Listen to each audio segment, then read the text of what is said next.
don't hear you talking about is what exactly do the crypto folks expect to get by funding 90%? You want to know something? Everyone out there, I sued the government because the SEC had done something really bad to small retail investors, and a lifelong Democratic judge agreed with me. I did it all pro bono, and this token XRP was called legal because of my work. I won Lawyer of the Year, Consumer Advocate of the Year, Defender of Freedom Award because I did it for free. And guess what? Last week, that crypto billionaire that she's talking about that has supported me just donated millions of this XRP token to Vice President Harris' campaign. If I didn't do what I did, sue the SEC on behalf of small retail investors, that donation to your candidate of choice, Senator, would not have happened. So, Madam Vice President, if you're watching, you're welcome. I would like to... What's going up, bull runners? Welcome back to the channel. We have an amazing video for you today. As we know, the Ripple Swell conference has kicked off officially, and some amazing things are coming out of there. I'm going to be sharing that with you today. But as you saw, the Massachusetts Senate race is also underway, and John Deaton absolutely put on a master show today in his debate performance against Elizabeth Warren. And these are some of the clips that I want to show you. Obviously, kicking it off right there where John Deaton's talking about how he went up against the SEC. He fought for us, the actual retail investors. If you guys remember, we know Ripple is fighting the SEC, but John Deaton also sued on behalf of the XRP holders as well and ended up helping win that victory, which was very exciting. So that was awesome to see that kicking off. And this is all about crypto in this debate. He's really bringing home crypto there. So it's exciting to see what's going on. We are now starting to see a lot more of this crypto crossover into politics. This is only going to happen for a couple of cycles, I would imagine, because once crypto is fully in place, will this ever be a big ticket item that they're going to have to debate again? Who knows in the future? Maybe they're going to try to regulate it and zero it out in the future as well. But all we know and all we want to see is it get regulated, get passed, become official. That way we can move on about our lives and we can continue with mass adoption. You are early to crypto. And hey, if you're new here to the channel, my name is Ryan Huggins. I'm a crypto and real estate investor here in Southern California. And I pride myself on being able to find the most relevant and newsworthy content and bring it to you in a short and condensed manner. Because if you're like most people, you probably don't have hours a day to spend searching and looking through things. That's what we do here on this channel. So if you're looking for that, make sure you smash that subscribe button. If you're going to be the first millionaire in your family tree, let us know by confirming that, by subscribing to the channel. And also, if you're feeling bullish and you're feeling blessed about this upcoming bull run, let us feel that as well. Comment down below 777 and smash that thumbs up. Before we dive in, please note that the opinions in this video are for informational and educational purposes only and do not constitute financial, legal, or investment advice. All investments, including cryptocurrencies, carry risks and potential losses.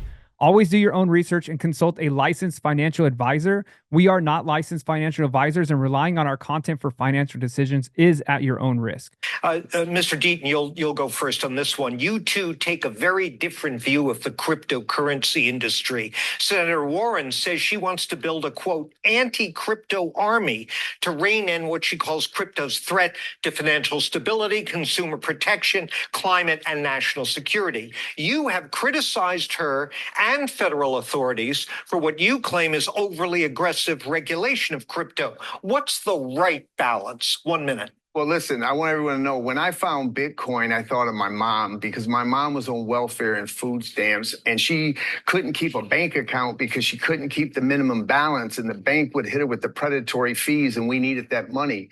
And then she had to go to the check cashing stores that you see in the hood, and they would charge her a fee. My mom would beg them, please, can you take less so that we have the money for food? And then when I went to college and I would send her money from college, I used Western Union, and Western Union would take 15%. It made a difference. So when Bitcoin came, I was like, great, you could cut out the predatory banks and the middlemen and the MoneyGrams and Western Unions, and you could help unbanked people like my mom. But the better question here is for Senator Warren. With illegal immigration bankrupting this state, with inflation pricing regular people out of economy, with a debt crisis where 40% of the people don't have $500 in case of an emergency, with foreign wars taking place, why did this senator wake up one day and say, with all that, I'm going to build an anti-crypto army because crypto's so important to her?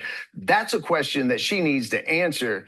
All right, jumping over here to Twitter, x.com. I'm going to go ahead and share this. So if you guys would like to see what's going on, that was an 8-minute piece there, 8 minutes and 48 seconds. You can go watch the whole thing. I just wanted to snip those 2 clips out that I thought were relatively important for you to see. If you are on X, make sure you go over, follow me, Win with Ryan, at Real Win with Ryan, and also follow, and that is going to be at Bull Runners HQ, Bull Runners HQ. All right, so the first thing that I saw today when I was doing some research here over on X, today at Ripple Swell, we're proud to announce our Ripple USD exchange partners. This is a really big deal. Upon regulatory approval, our LUSD, which is going to be, obviously, as we know, the actual Ripple stablecoin, will be globally available for institutions and users from Uphold Inc., Bitstamp, Bitso, MoonPay, Into Reserve, CoinMina, and Bullish. So I'll go ahead and repost that if you would like to see that one there. Also, next up today, exciting news. Uphold is a proud partner with Ripple to launch their Ripple stablecoin as a compliance-focused stablecoin built for financial institutions and enterprises. That is the tweet from Uphold. And if you guys have been following the channel, we've been talking a lot about a new up-and-coming project. I mean, they've been out now for a couple of years, but it's really starting to take off. People are really starting to take notice of it, because people are starting to build on top of it. Just in, 47% of Ethereum's outflows are directed to Sui. And Sui is the coin that we've been talking about. Some massive, massive moves coming over there on Sui. Which chain is better? Share your thoughts down below. You can leave a comment there. And also found this one here, breaking news. Sui has probably the best chance of onboarding billions of users than any other chain. Now, you got to check this out. Billions of users. Sui has probably the best chance of onboarding billions of users than any other chain. The first thing to remember is we created something called ZK Login and also with Sui name service. So there are 2 things, actually 3 things. 1, people can onboard into Sui just using an email address, Facebook address, Kakao, you name it, whatever you already have, Twitch, you can onboard into Sui without worrying about wallet addresses and paraphrases. And it's all done with a layer 1 verifying your credentials rather than some middleware that takes all your information. And it's done a fully private way using zero noise groups. Second, we have sponsored transactions.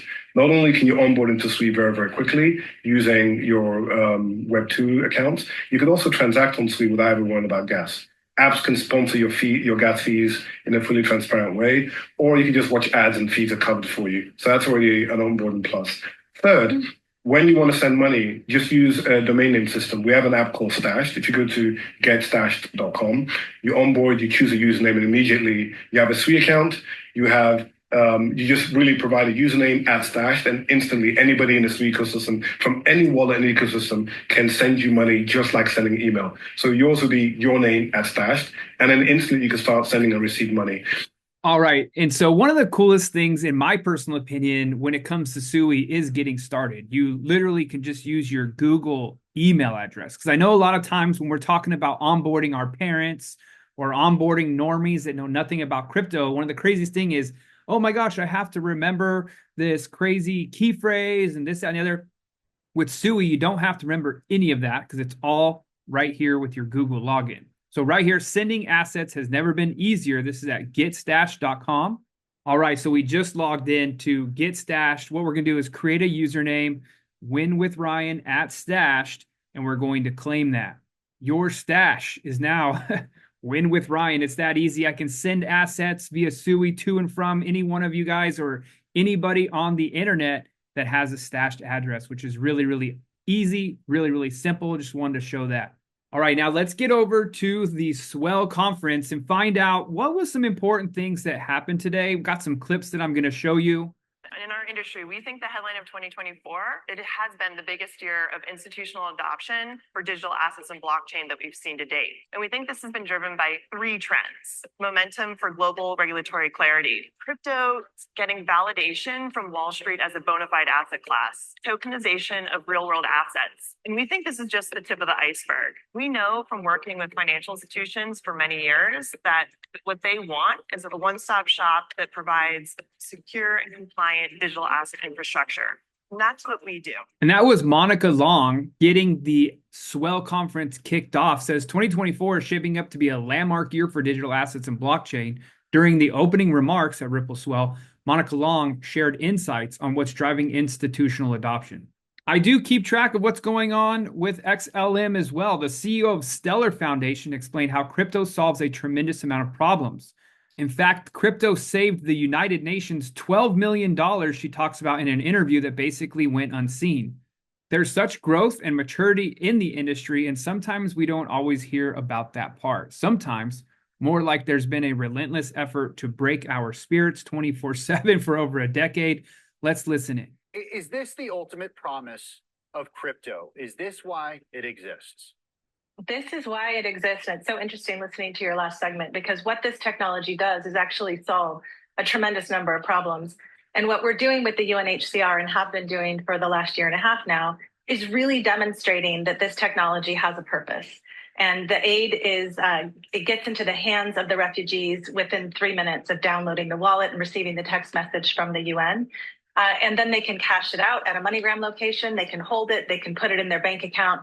It actually really has solved a tremendous amount of problems just in terms of aid distribution.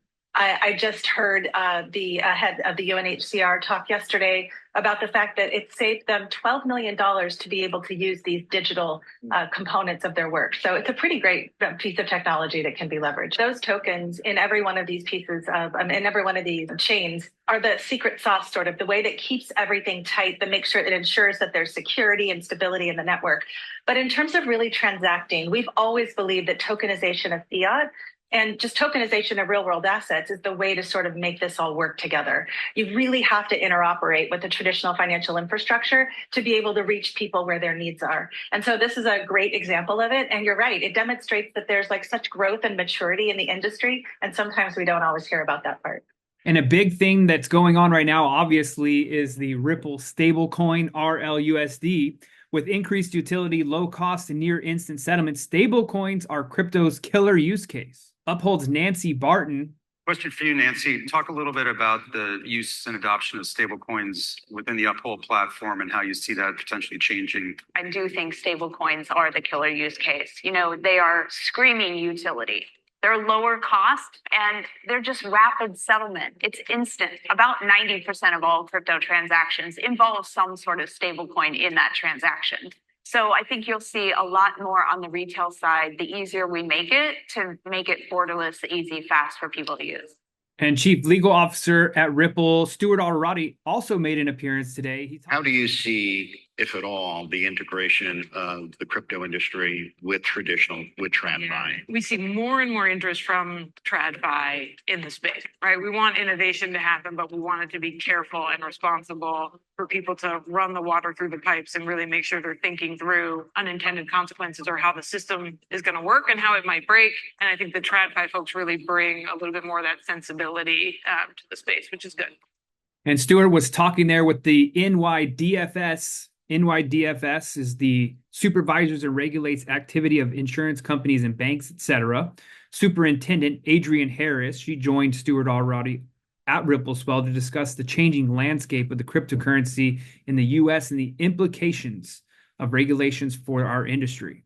I also saw this was a great post from xrpnews.crypto at xrp334. Says here, XRP is a sleeping giant that is finally waking up. Get ready for some massive gains because all of these funds will soon want XRP. So we have BlackRock, which has $9.6 trillion. We have Vanguard, $8.1 trillion. Fidelity, $4.2 trillion. UBS, $4.2 trillion. State Street Global Advisors, $4 trillion. Morgan Stanley, $3.3 trillion. JP Morgan and Chase, $2.9 trillion. Credit Agricole, $2.8 trillion. Allianz, $2.7 trillion. Capital Group, $2.7. Goldman Sachs, $2.3. BNY Mellon, $2.2.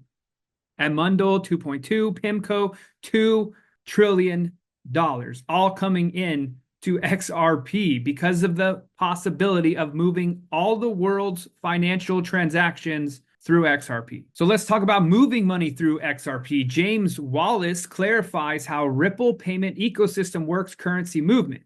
Ripple USD stablecoin to XRP to the Mexican peso. A total of 47.4 million RLUSD has been minted. That's a 2,788% increment minted in less than 3 weeks. Now, remember, this is in beta, so this is not officially launched yet, but it is working. 73.4% of the 47.4 million is minted on the XRP ledger. Remember, some of it is being minted on ETH, but this is important. 73% now on XRP ledger. So moving lots and lots of volume, lots of liquidity onto the ledger, which then could transition into higher prices for XRP as well. Let's take a listen. The newest innovation that really we believe is a game changer is the use of XRP as a crypto asset to facilitate the cross-border movement of money. So in the old correspondent banking model, you have to pre-fund accounts if you want to send money from one country to another. We avoid that, which potentially frees up trillions of dollars stored in what are called Nostro accounts within the correspondent banking model. We do that by transferring money, say in the US, from US dollars to XRP into, say, Mexican pesos at the other end, and that's all done pretty much instantly versus the old correspondent banking model. So that's the sort of Ripple net side of things. And also what I've been talking about for quite some time is bringing the real world assets onto the XRP ledger. I think that's the most powerful thing that a lot of people don't talk about, because that is real world scenarios playing out. It's not just crypto. It's not just meme coins. It's not just transitioning of money. It's literally every asset in the world can be put on the XRP ledger, which is going to be absolutely insane. So let's take a listen to this. What are your thoughts on the technology, aspect of that, and bringing on things like, CSDs into the equation? How do you make these things coexist, but how do you accelerate so you get more benefit? Yeah, that's probably where I'm a bit more bullish on the adoption of these assets. I mean, we think every asset's going to be on chain. This technology benefits the issuer, the infrastructure, the investor for numerous reasons. So it's inevitable that this is coming. And you mentioned central securities depositories. And for those that don't know, like DTCC, Euroclear, they're kind of the books and records for a lot of publicly traded securities. And every single one of them, Euroclear, Clearstream, DTCC, these guys are looking at tokenization. All right, guys. And speaking of bringing things on chain to the XRP ledger, let's talk about CryptoLand, the first and best play to earn game over on the XRP ledger. Very, very huge news coming out. As you know, I always talk about being early, and if you are playing this game or not playing this game is extremely early. CryptoLand community, we're excited to announce that we're finally transitioning out of beta for in-game actions, rent, mine, thieve, govern, and rule, and officially moving to version 1. Final testing is currently underway and an official push schedule for the end of this week. So if you're looking to have some fun with us, you want to come play this game, the link is down in the description below. I'm going to go check in with my team right now. So let's go see how my game pieces are doing. So what we do is we click the little dots at about the top. We go into the game. We're going to enter the game here. And for those of you guys that are not aware, if you go to bullrunners.com/CryptoLand, this is where you can find everything. It is the first link down in the description below. But discover how to earn more crypto in less than 10 minutes with the #1 play to earn XRP game. We do have an 8-minute video here. It's real easy to go learn. Nick explains how to play it. The Zomin wallets, what you're going to use. The actual game pieces, which are really cool and what they do. You can learn it all by clicking that link down in the description below. But what we're going to do is we're going to go check in on my pieces for the day. So we're going to click on the mining. Oh, got to connect my wallet here. All right, all scanned in. So we're going to go click on our rent and let's go see how our land did today. So it is finished. So I have a choice here. I could select the duration of 3 days, 7 days, or 1 day. And we're going to select our piece of land here. We're going to put it to work. And what we do is we just simply select this button right here. So after we select the checkbox of our land,